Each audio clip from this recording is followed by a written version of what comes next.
Kita buka dengan informasi pertama, Saudara. Mahasiswa Pasca Sarjana Kesehatan Masyarakat Universitas Muhammadiyah Banda Aceh menggelar seminar kesehatan bertemakan tentang upaya penanggulangan penyakit tidak menular di Aceh.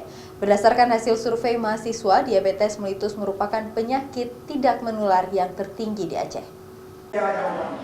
Sebanyak 10 paper penelitian kesehatan masyarakat dipresentasikan oleh mahasiswa Pasca Sarjana Kesehatan Masyarakat Universitas Muhammadiyah di Aula Balai Kota Banda Aceh Sabtu pagi.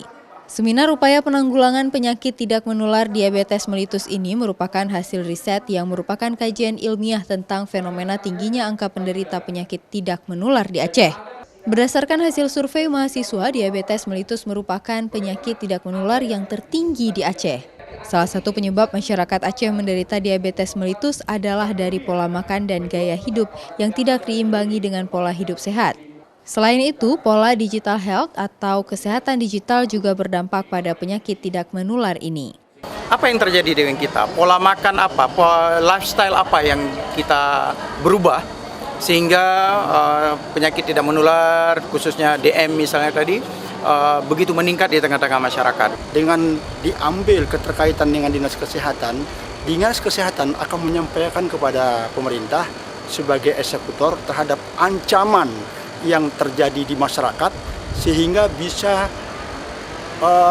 dicegah. Ke-10 laporan hasil riset kesehatan ini akan dipublikasikan dan menjadi bahan referensi bagi pemangku kebijakan, baik pemerintah maupun lembaga kesehatan lainnya, agar bisa dipergunakan sebagai data awal penelitian penyakit tidak menular di Aceh, serta upaya penanggulangannya.